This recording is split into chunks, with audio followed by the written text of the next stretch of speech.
Saan ka tatakbo kapag ang tanging ligtas na lugar ay nawala na? Tanong ito ng libu-libong sundalong Ruso sa kanilang sarili ngayon. Dahil ang lungga sa lupa kung saan sila nagtatago mula sa mga drone bigla na lang hindi na gumana.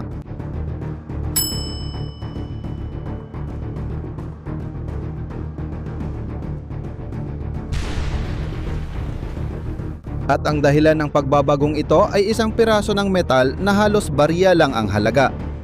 Para maintindihan mo kung bakit nito binago ang lahat, kailangan mo munang malaman ang naging harapan ng bigmaang ito.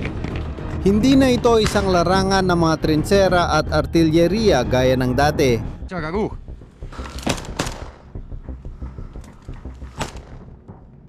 Ngayon, isa na itong lantad na sona ng pangangaso.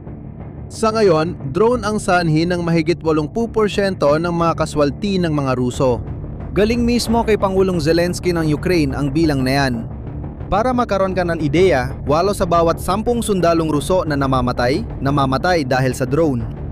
Hindi na namamatay ang sundalong Ruso sa huling salakay. Namamatay siya habang naglalakad, namamatay habang naghihintay, namamatay sa sandaling makita siya ng isang kamera sa langit. Sa ilang pinakamainit na bahagi ng harapan, tinatayang ng mga military blogger ng Rusya na ang inaasahang buhay ng isang sundalong sumasalakay ay 20 hanggang 35 minuto. Tama ang narinig mo. Hindi 5 araw, 5 minuto lang, at ang bilang na yan ay galing mismo sa mga channel ng Rusya. At kahit hindi eksakto ang bilang na yan, nagpapakita pa rin ito ng totoong takot na kumalat. Sa ganitong panganib, natutunan ng sundalong Ruso ang patakaran para mabuhay. Kapag lumitaw ang drone, bumaba ka. Pumasok ka sa isang basement, magkubli ka.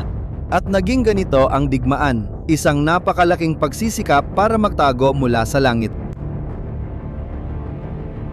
Tingnan mo ang mga kalsada sa Ukraine.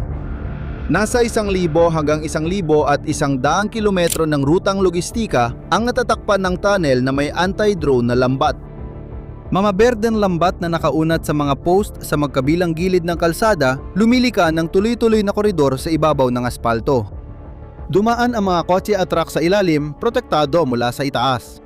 At balak ng Ukranya na maglagay pa ng libu-libong kilometro hanggang sa katapusan ng 2026.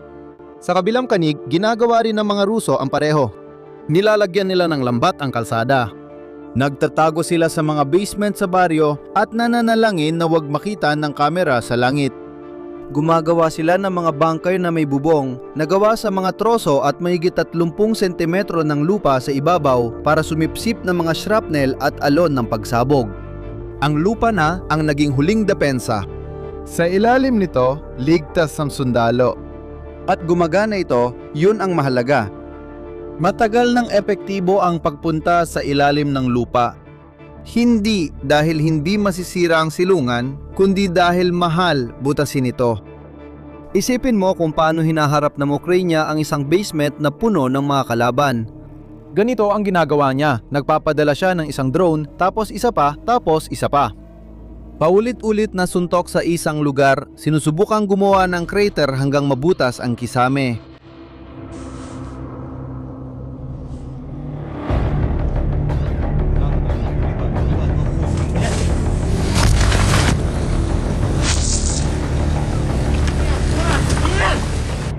Pero may problema. Mabagal gawin yon, nauubos ang bala. At ang pinakamasama, nagbibigay ito ng babala. Sa bawat pagsabog, alam ng mga Ruso sa lood na sila ang tinutugis. At madalas nakakakataka sila bago mabutas ang depensa. Pero kapag gumana ito, napaka-brutal ng resulta. Sa isa sa mga aksyong ito, papunta sa Kursk, isang unit ng mga Ukrainyano ang nakahuli sa isang grupo ng 7 sundalong Ruso na nagtago sa isang basement.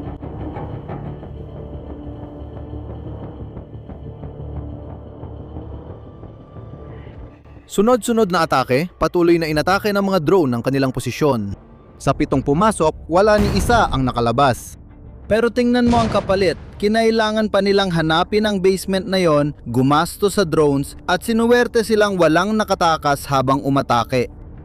Epektibo nga pero magastos at higit sa lahat mabagal. Ganon din ang prinsipyo ng lambat. Ang drone na may first-person view, yung lumilipad diretso sa target at sumasabog sa impact, sumasalpok sa lambat at sumasabog bago pa makarating sa mahalagang target. Hindi kailangang matibay ang lambat, basta mapasabog nito agad ang drone. Malaki ang pondo ng Ukraine para sa larong ito sa magkabilang panig. Gumawa sila ng portable na tagalunsad ng lambat para ulihin ang mga drone sa air. Isa sa mga ito, ang Kipa, ay isang disposable na tubo na nagpapalipad ng lambat na bumubukas habang nasa ere, bumabalot sa mga propeller at nagpapabagsak sa drone.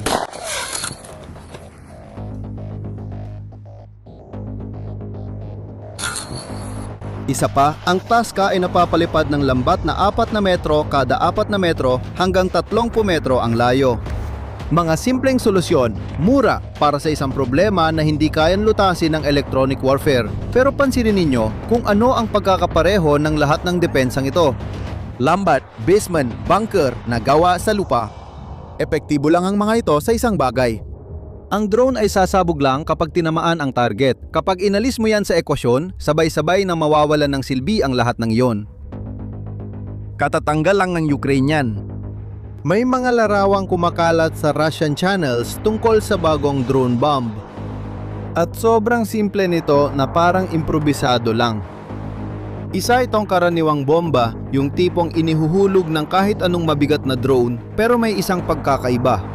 May isang tao na naghinang ng matulis na metal na tulos sa dulo nito.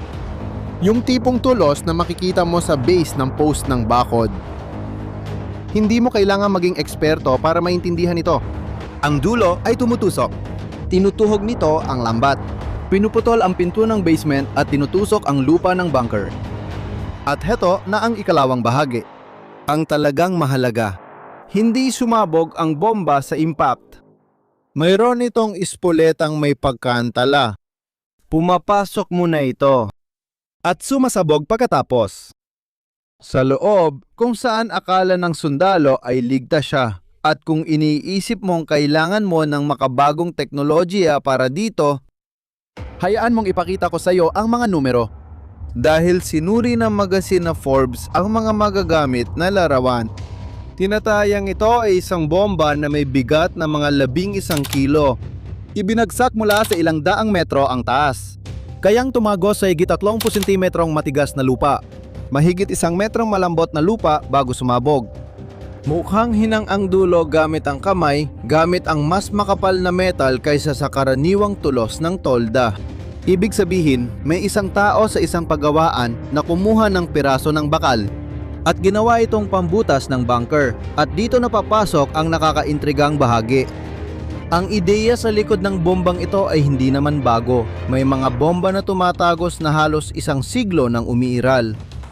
Noong ikalawang digmaang pandaigdig, gumawa ang mga Brito ng 2 dambuhalang bomba, Tallboy at Grand Slam, na may bigat na 5 at 10 tonelada. Tinawag nila itong mga bombang lindol.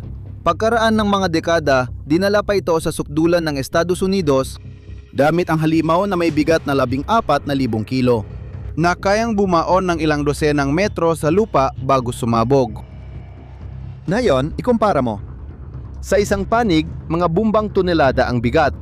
Inilalapag ng mga eroplanong pambomba na nagkakahalaga ng napakalaki. Sa kabila naman ang Ukraine. Nakamit din ang parehong prinsipyong pisikal na may 11 kilo at isang hinang sa talyer na inihatid ng isang drone. Ang parehong konsepto na nangangailangan noon ng isa sa pinakamahal na eroplano sa mundo ay ngayon ay kasya na lang na nakasabit sa isang murang drone. At may video pa nito. Tingnan mo ang kuhang drone na ito. Ipinapakita ang target na nakalak sa lupa sa gitna ng wasak na mga gusali. Bumagsak ang bomba habang may sumisigaw na boses sa Ruso sa audio. Pumasok na! Ilang segundo lang ang lumipas, sumabog ito mismo sa puntong yon. Ginawa ng delayed fuse ang trabaho. Pumasok muna at saka lang sumabog. Mag-isip ka muna kung ano kahulugan nito para sa sundalo sa kabila. At kung naintindihan mo kung bakit binabago ng bombang ito ang laban, ganitong uri ng pagsusuri ang ginagawa namin dito bawat linggo. Mag-subscribe ka sa channel para hindi mo ma-miss ang mga susunod pa. Dahil na yon, yung patakaran ng kaligtasan na natutunan ng sundalong Ruso sa loob ng 4 na taon ay hindi na epektibo. Ang pagbaba ay hindi na rin proteksyon. Hindi na rin proteksyon ang lambat. Hindi na rin proteksyon ang bubong na gawa sa mga troso at lupa. Sa isang biglaang atake, walang babala, tumatagos ang bomba sa bubong at sumasabog sa loob. Wala na yung sunod-sunod na pagsabog na nagbibigay ng oras para makatakas. Isa na lang. At nangyayari ito sa loob. At syempre, ang bombang ito lang ay hindi magtatapos ng digmaan. Malamang nasusubukan ng Rusya na mag-adjust. Maghahanap sila ng mas ligtas na lugar, hahati ng tropa sa mas maliliit na posisyon. Ganyan na talaga sa digmaang ito. Bawat bagong sandata ay may tugon mula sa kabila. Pero, tingnan mo kung anong klaseng paligsahan ang nililikan nito. Sa isang banda, isang bomba na halos walang gastos at kayang gawin sa kahit anong talyer. Sa kabila naman, ang Rusya ay kailangang ikalat ang mga tropa, palaging magpalit ng taguan at magdagdag pa ng lupa sa bawat posisyon. At bawat sagot ng Rusya ay mas mabagal, mas mahal at mas mabigat kaysa sa murang bumbang dumarating para butasin ito. At dito mismo nakasalalay ang kalamangan ng Ukraine. Wala ito sa budget, nasa bilis ito. Nayangkop ng Ukraine sa ilang linggo ang inaabot ng ilang buwan sa Russia para magaya. Tingnan mo ang pinakamalaking halimbawa nito. Noong 2024, lumika ang Russia ng isang elite na unit ng drone na tinawag na Rubicon. Itinayo talaga para gayahin ang paraan ng Ukraine sa pakikidigma. Mga inhinyero, programmer at piloto na natutulungan, sumusubok ng bagong ideya at ibinabahagi ang natutunan sa iba sa hukbo. Ito ay isang lantad na panggagaya, kaya tinutukoy ng mga analista ang Rubicon bilang direktang sagot ng Russia sa inobasyon ng Ukraine. Ibig sabihin, ang Ukraine ang nag-iimbento ng paraan at ang Russia ay humahabol para gayahin ito. At ito mga kaibigan ay eksaktong lugar na ayaw mapuntahan ng isang hukbo, laging nahuhuli sa nagtatakda ng bilis. Ang resulta nito ay higit pa sa isang taguan sa ilalim ng lupa. Kahit nawawalan ng mga tauhan sa proporsyong 8 sa 1, patuloy pa rin nakakakuha ng teritoryo ang hukbong Ruso sa ilang bahagi ng Donetsk. Nagpapadala ng maliliit na tagong grupo para makalusot sa linya ng Ukrainyano. Iba naman ang usapan kung kukuha ng lupa. Iba naman ang pagpapanatili ng bahaging yon. Hanggang ngayon, kapag may grupong Ruso na kumukuha ng posisyon, agad silang naghuhukay at nagtatanggol. Naghuhukay sila, gumagawa ng silungan at ginagamit ito bilang base para sa susunod na hakbang. Ang bomba ng estaka ay tumatarget mismo sa bahaging yon. Kung walang matibay na silungan, mas mahirap mapanatili ang mga nasakop. Ang dating lugar na sandigan na yon ay nagiging bitag.